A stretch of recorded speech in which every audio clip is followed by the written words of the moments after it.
Hai, ketemu lagi nih dengan Kak Elia. Hari ini kakak ingin mengajak adik-adik semua untuk merenungkan firman Tuhan. Ayo kita mulai.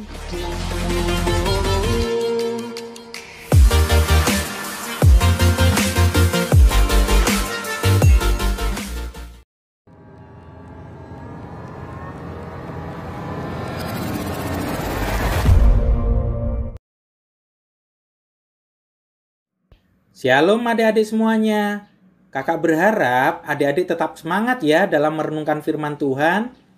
Hari ini firman Tuhannya diambil dari 1 Samuel pasal 18 ayat yang ke-9.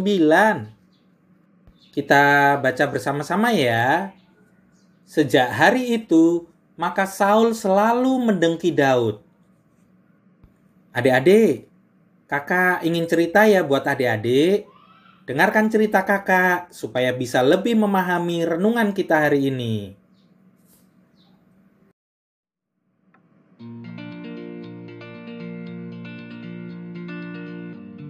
Shalom adik-adik semua.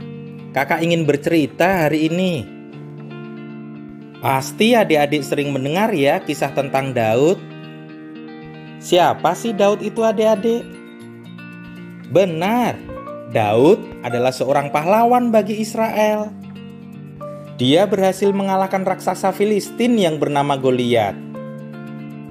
Adik-adik tahu, Daud mengalahkan Goliat yang bersenjata lengkap itu hanya dengan umban dan batu sungai.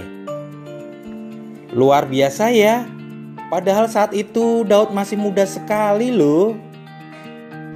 Daud memang sudah diurapi menjadi raja Israel oleh Nabi Samuel.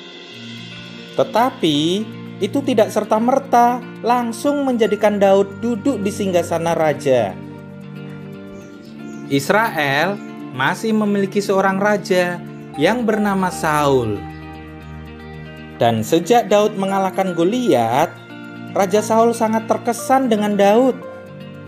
Saul sangat takjub bagaimana seorang anak kecil seperti Daud menjadi luar biasa hebat.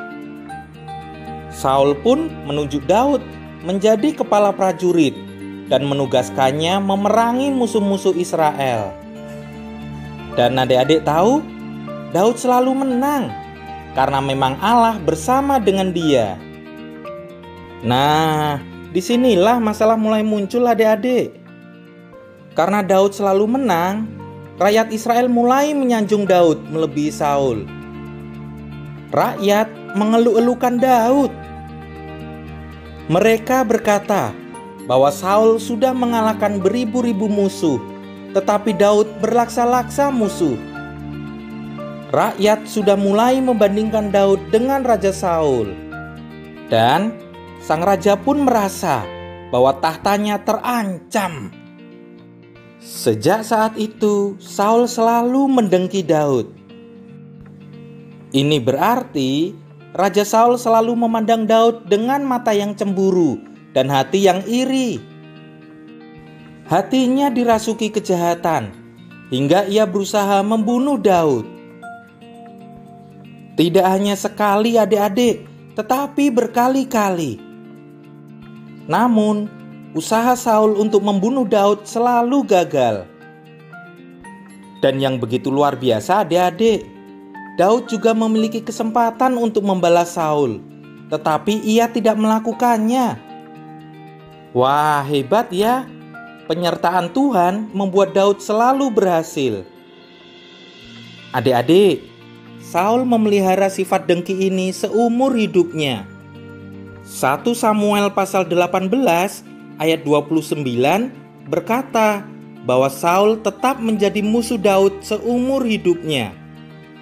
Sifat dengki ini telah menggerogoti jiwa Saul sehingga membuatnya jatuh dalam berbagai dosa hingga ia semakin terpuruk. Raja Saul tahu bahwa Allah telah mengurapi Daud untuk menggantikannya menjadi raja Israel. Tetapi ia semakin berusaha mempertahankan kekuasaannya. Dan itu membuatnya semakin menderita. Kakak jadi ingat bagaimana Raja Salomo yang bijaksana itu menulis dalam Amsal pasal 14 ayat 30 bagian B bahwa iri hati membusukkan tulang. Adik-adik, apakah adik-adik memiliki sifat dengki atau iri?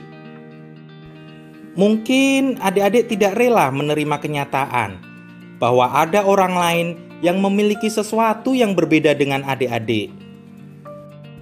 Sebagai contoh nih, ketika ada teman yang memiliki mainan baru yang lebih canggih dibandingkan dengan mainan adik-adik semua. Adik-adik, jangan sampai mempunyai hati yang iri dan dengki ya. Adik-adik perlu mensyukuri apa yang adik-adik punya. Jangan pernah merasa terancam karena keberadaan orang lain atau teman. Lebih-lebih sampai merancang berbagai kejahatan. Jika adik-adik melakukannya, tanpa adik-adik sadari, adik-adik sedang menghancurkan diri sendiri. Mari kita jauhi sifat ini ya. Mintalah supaya Tuhan memberikan kemampuan untuk selalu bersyukur. Haleluya. Adik-adik, kita berdoa yuk. Tuhan Yesus, terima kasih untuk segala berkat yang Tuhan berikan kepadaku. Aku mau senantiasa bersyukur dalam segala hal. Dalam nama Tuhan Yesus, aku berdoa. Amin.